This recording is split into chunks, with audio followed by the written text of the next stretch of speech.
আপনারা দেখছেন যে 23 তারিখ থেকে আমাদের যে ট্রাকের মাধ্যমে ত্রাণ বাংলাদেশের বন্যা কবলিত যে জেলাগুলো সেই জেলাগুলোতে পাঠানোর যে কার্যক্রম সেটি চলছে। আসলে আমি যদি ধরেও নিই, আসলে আমাদের বিভিন্ন জায়গা থেকে প্রশ্ন আসছে বা চাহিদা আসছে যে আমাদের এই গ্রামে যাচ্ছে না, এই গ্রামের এই অংশে যাচ্ছে না, কিংবা এই ইউনিয়নে এখনো যায়নি।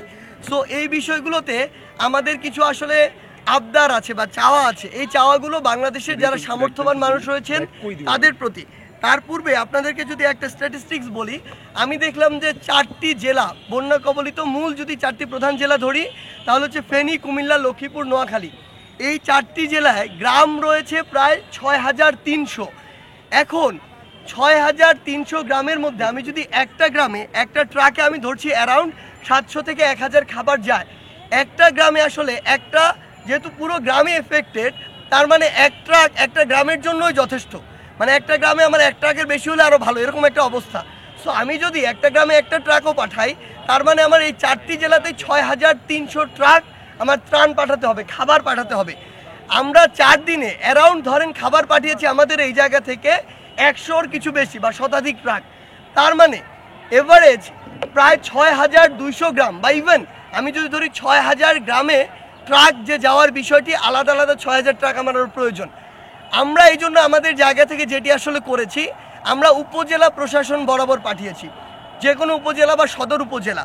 কারণ প্রত্যেকটি গ্রাম সম্পর্কে, গ্রামে কার নিড, এই বিষয়গুলোর লিস্ট আসলে উপজেলা প্রশাসনের কাছে একটি থাকে সামারি আকারে।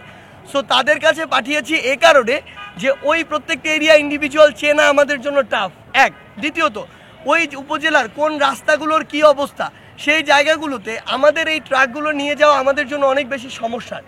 এই জন্য আমরা প্রত্যেকটি ক্ষেত্রে অফিসিয়ালভাবে উপজেলা প্রশাসনের সাথে যোগাযোগ করে তাদের কাছে পাঠিয়েছি। তারা তাদের জায়গা থেকে যেখানে মনে করেছে যে এই গ্রামে বা এই ইউনিয়নে প্রয়োজন, তারা তাদের জায়গা থেকে ওইভাবে পাঠিয়েছে। আমি আপনাকে শুধু গ্রামের স্ট্যাটিস্টিক্স দিয়ে এটি বুঝালাম যে আমি যদি এক গ্রামে একটি করে পাঠাই, তারপরও আমার অ্যারাউন্ড এরকমই হবে, মোর দেন 50% বা তারও বেশি জায়গা আসলে পৌঁছাবে না। এখন এটার সমাধান কি হতে পারে? আসলে এখন এই সংখ্যাটা বেশি হওয়ার কারণে আমাদের কাছে অনেক ভাই বোন আসছেন যারা চাচ্ছেন তাদের ওই এলাকায় পাঠাই, তাদের কাছে ফোন আসছে।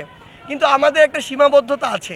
এই টিএসসি বা ঢাকা বিশ্ববিদ্যালয় থেকে একদিনে এভারেজে 20টা বা 25টা ট্রাক যদি যায়, এটা দিয়ে পুরোটা কমপ্লিট করা পসিবল না। এই জন্য আমরা চাই বাংলাদেশের যারা সামর্থ্যবান ব্যক্তি রয়েছেন, আমরা তো দেখছি শত কোটি টাকার বা হাজার কোটি টাকার মালিক অনেক ব্যক্তি বাংলাদেশে আছেন, আসলে এই 16 বছরে তারা তৈরি হয়েছেন। তো তাদের আমাদের জায়গা থেকে আমরা রেসপেক্টফুলি প্রথমে আহ্বান জানাচ্ছি, এই টাকা কিভাবে হয়েছে এটা আমরা প্রশ্ন করতে চাই না আপাতত, এটা নিয়ে আমরা একসময় কথা বলবো।